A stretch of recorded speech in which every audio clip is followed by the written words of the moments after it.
Hello and welcome back to Study Center. I hope you all are doing well.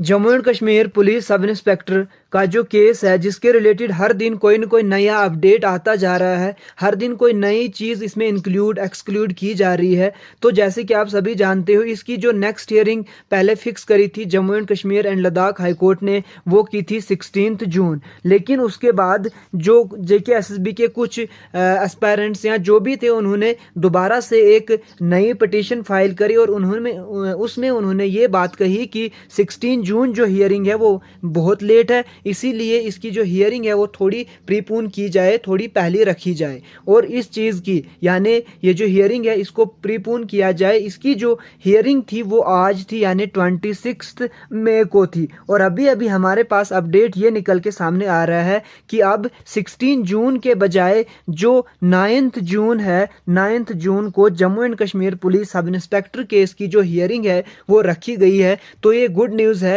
क्योंकि कुछ दिन पहले अब हियरिंग रखी गई है। क्योंकि अगर उसके बाद उसको दूसरी हियरिंग भी मिलती है तो वो 16 जून के आसपास दूसरी हियरिंग मिल सकती है, और तब तक हम एक्सपेक्ट कर सकते हैं कि कोर्ट जो है वो अपना फाइनल डिसीजन दे दे। अदरवाइज अगर 16 जून को ही पहली हियरिंग होती तो फिर उसके बाद दूसरी हियरिंग फिर और ज़्यादा टाइम वेस्ट हो जाता, और बीच में वैकेशंस भी आ रही थी, तो जिसकी वजह से problems Jammu and Kashmir service selection board के एस्पायरेंट्स के लिए बढ़ सकती थी। लेकिन एक गुड न्यूज़, एक अच्छा अपडेट ये है कि जो है वो डेट हियरिंग की प्रीपोन कर दी गई है, और अब 16 के बजाय जो नेक्स्ट डेट होगी, यहाँ पे आप देख सकते हो ये ऑफिशियल वेबसाइट है जो Jammu and Kashmir and Ladakh high court की, वहाँ से ये मैंने डाउनलोड किया है। आप भी ऑफिशियल वेबसाइट पे जाके विजिट करके वहाँ से डाउनलोड कर सकते हो। ये फर्स्ट हियरिंग डेट है जो 13 नवंबर को हुई थी, और ये नेक्स्ट हियरिंग डेट यहाँ पे आप देख सकते हो 9 जून 2023। और जो इसमें क्वारम होगा वो होगा मिस्टर जस्टिस वसीम सादिक नागराल साहब के अंडर होगा।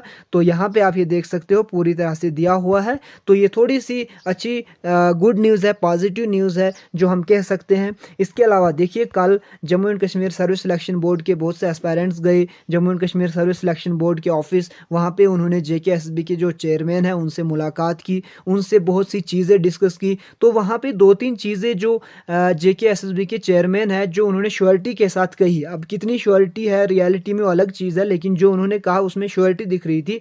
श्योरिटी ये थी, सबसे पहले उन्होंने ये बोला कि हम कोशिश कर रहे हैं कि कोर्ट जितना जल्दी हो सके वो अपना फैसला दे जो हम तक है, यानी जितने एविडेंसेस देने हैं, जो चीज़ें देनी है, जो कागज़ देने हैं, जितने भी चीज़ें देनी है वो अपने एंड से कर रहे हैं, ताकि हाई कोर्ट जो है जल्दी से जल्दी अपना फाइनल वर्डिक्ट दे दे। और उन्होंने वहाँ पे जो Jammu and Kashmir police sub inspector का जो फिजिकल है, फिजिकल को लेके उन्होंने एक बात वहाँ पे बोली कि जो ही Jammu and Kashmir service selection board या एप्टेक के रिलेटेड जो केस है इसका फाइनल वर्डिक्ट आ जाता है तो हम JKPSI का रिजल्ट डिक्लेयर करेंगे, और रिजल्ट के बाद 20 दिनों के अंदर अंदर हम उसकी जो है वो सेकंड स्टेज यानी फिजिकल भी करा देंगे। तो उन सभी कैंडिडेट्स को जिनका अच्छा पेपर हुआ है उनको घबराने की ज़रूरत नहीं है। Hope for the best and continue कीजिए अपनी प्रिपरेशन जो आप कर रहे हो, और अगर फिजिकल के लिए भी थोड़ा सा आप ध्यान दे पाओगे तो दे दीजिएगा। देखिए, इस सिचुएशन में, इस सिनेरियो में आसान नहीं है कि आप फिजिकल के लिए प्रिपेयर कर पाओ, क्योंकि श्योरिटी कुछ भी नहीं है, अनसर्टेनिटीज़ है। लेकिन अगर हो सके आपसे तो वो आपके लिए बेटर होगा। इसके साथ साथ उन्होंने ये भी बोला कि हम ये उम्मीद रख रहे हैं कि हाई कोर्ट जो है वो जल्दी से जल्दी अपना डिसीजन सुनाए, और अगर थोड़ा टाइम लगता है तो हम कोई दूसरा रास्ता भी अपनाएंगे जिससे हम जल्दी से जल्दी बाकी जो पेंडिंग एग्जाम्स है JKPSI और JEE सिविल के अलावा उनको हम जल्दी से जल्दी कराएं, क्योंकि उन पे ना ही हाई कोर्ट ने स्टे लगाया है ना ही कुछ। हाँ, जो JKPSI का और JEE सिविल का है उस पे जो है वो सिलेक्शन प्रोसेस को कंटिन्यू करने से कहीं ना कहीं स्टे लगाया है हाई कोर्ट ने, तो इसके अगेंस्ट JKSSB नहीं जा सकती है। लेकिन बाकी जो एग्ज़ाम्स है वो करा सकते हैं। लेकिन क्यों नहीं हो रहे, यहाँ पे देखिए एक चीज़ आपको समझने की ज़रूरत है। यहाँ पे इसलिए नहीं हो रहे हैं क्योंकि जो एग्ज़ाम कराने वाली एजेंसी है या कंपनी है जिसको हायर किया है Jammu and Kashmir service selection board ने, वो है एप्टेक। और अगर एप्टेक के ऊपर ही केस चल रहा है, तो अगर केस चल रहा है तो इस सिनेरियो में JKSSB इस कंपनी से एग्ज़ाम्स नहीं करा सकेगी। क्यों नहीं करा सकती है? क्योंकि Jammu and Kashmir service selection board के एस्पायरेंट्स पहले भी रोड्स पे जा चुकी है, इस कंपनी के खिलाफ प्रोटेस्ट किया। तो ऐसे में इनसे एग्ज़ाम कराना थोड़ा सा मुश्किल है, ठीक है। ऐसा नहीं है कि इस पर बैन लगा है या किसी ने रोका है Jammu and Kashmir service selection board को एप्टेक से एग्ज़ाम कराने में, लेकिन फ़िलहाल ये नहीं कराएगी, इस तरह का सिचुएशन बनी हुई है। At the same time Jammu and Kashmir service selection board के चेयरमैन ने ये बात भी बोली कि हम श्योर हैं कि हम केस जीतेंगे, क्योंकि जो एप्टेक को सिलेक्ट किया गया है, हमने जितने भी नॉर्म्स होते हैं एक कंपनी को टेंडर देने के लिए वो सारे हमने फुलफ़िल किए। ये उनकी बातें थी। तो कितनी ये बातें सच हैं, क्या चीज़ें हैं, वो अलग चीज़ है, लेकिन आपकी तरफ से आप क्या कर सकते हो, अपनी प्रिपरेशन को कंटिन्यू कीजिएगा और होप कि 9 जून को फाइनल वर्डिक्ट आ जाए और उसके बाद सारी चीज़ें धीरे धीरे सेटल हो जाएंगी और हमें फिर से जो एक एग्ज़ाम्स का प्रोसेस है वो स्टार्ट हो जाएगा और हमें भी अपनी जॉब मिल जाएगी। तो यही इसी होप के साथ ये वीडियो मैं आपके साथ यहाँ पे शेयर कर रहा हूँ। इसके अलावा आप JKSSB के वेबसाइट पे ज़रूर 1-2 बार दिन को विज़िट कर लिया कीजिए, क्योंकि बहुत दिनों से देखा गया है कि Jammu and Kashmir service selection board की जो ऑफिशियल वेबसाइट है jkssb.nic.in, वहाँ पे कुछ न कुछ अपडेट्स वो देते रहते हैं। तो आप वहाँ पे ज़रूर एक बार दिन को विज़िट कर लीजिए, क्योंकि कभी कभी कोई ऐसा भी अपडेट होता है जो आपके काम की चीज़ होती है, तो आप वो देख लीजिए। इसके अलावा मैं वीडियो तो लाता ही रहता हूँ, जो ही JKSSB के ऑफिशियल वेबसाइट पे कुछ भी अपडेट आता है। उसके अलावा अगर ऑफिशियल अपडेट नहीं होता उसको आप बिल्कुल भी सच मत मानिए, क्योंकि वो एक र्यूमर होता है और र्यूमर पे आप ध्यान मत दीजिए। उससे आपको डिस्ट्रैक्शंस होंगी, उससे आप डिस्ट्रैक्ट होंगे, अपना जो गोल है वो अचीव करने से आपको रोकेगा। तीसरी चीज़, आपके पास टाइम है। टाइम को फिर से अगेन मैं बोलूँगा यूटिलाइज़ कीजिए। हर एक वीडियो में यही मैं बोलता हूँ कि टाइम को यूटिलाइज़ कीजिए जितना हो सके, मैक्सिमम पॉसिबल।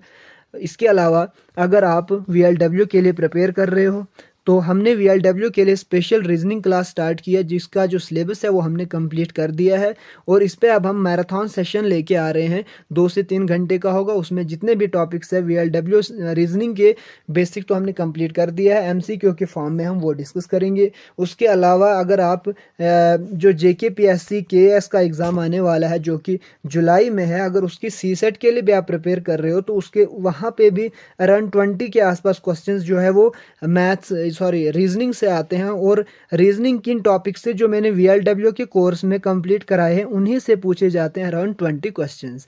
तो आप उस पर भी फोकस कर सकते हो, जिसकी वजह से आपका CSET भी क्वालिफाई हो सकता है। क्योंकि आप अगर CSET की बात करें तो 20 के आसपास रीजनिंग से क्वेश्चंस आ जाते हैं और इसी तरह से यानी 15 to 20 इससे आ जाते हैं और 15 to 20 जो है वो मैथ्स से आ जाते हैं, बाकी कंप्रीहेंशन होती है। तो इस तरह का ओवरऑल होता है।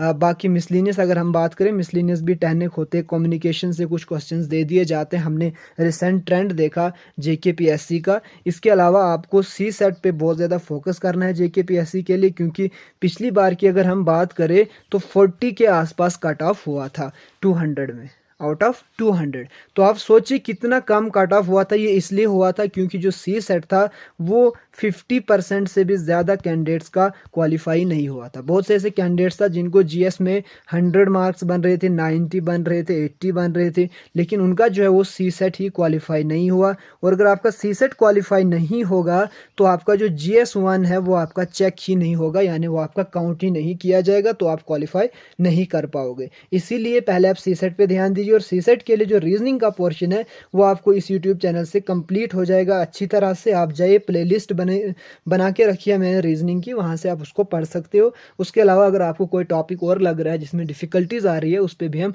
कोशिश करेंगे वीडियोस बनाने की। तो आज की वीडियो में इतना ही रखते हैं, मिलते हैं नई वीडियो में। जब तक कोई और नया अपडेट आता है तब तक के लिए अपना ख्याल रखिएगा। Thank you so much.